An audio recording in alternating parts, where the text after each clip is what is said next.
Partout dans le monde, les découvertes macabres à Boutcha continuent de susciter de vives réactions et émotions. Des corps mutilés avec parfois les mains liées dans le dos, empilés dans des fosses ou déposés seuls dans des rues désertées.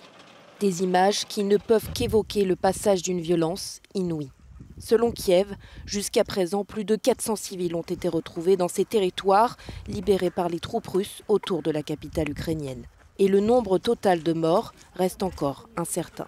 Je veux que tous les dirigeants de la Fédération de Russie voient comme leurs ordres sont exécutés. Ce genre d'ordre, ce genre d'accomplissement. Et il y a une responsabilité commune pour ces meurtres, pour cette torture, pour les bras arrachés par des explosions gisant dans la rue, pour les balles dans la nuque. Dimanche, le secrétaire général de l'ONU, Antonio Guterres, s'est dit profondément choqué et a appelé à l'ouverture d'une enquête indépendante. Les Européens ont eux aussi réagi avec émotion et fermeté. Le président français a indiqué que les autorités russes devraient répondre de ces crimes, tandis que le chancelier allemand a déjà qualifié ces exactions de crimes de guerre. Nous déciderons de nouvelles sanctions avec nos alliés dans les prochains jours. Le président russe Vladimir Poutine et ses partisans en ressentiront les conséquences.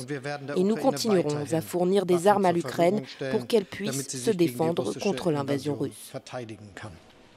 La Russie se défend en affirmant que ces images ont été trafiquées par l'Ukraine pour interpeller les Occidentaux.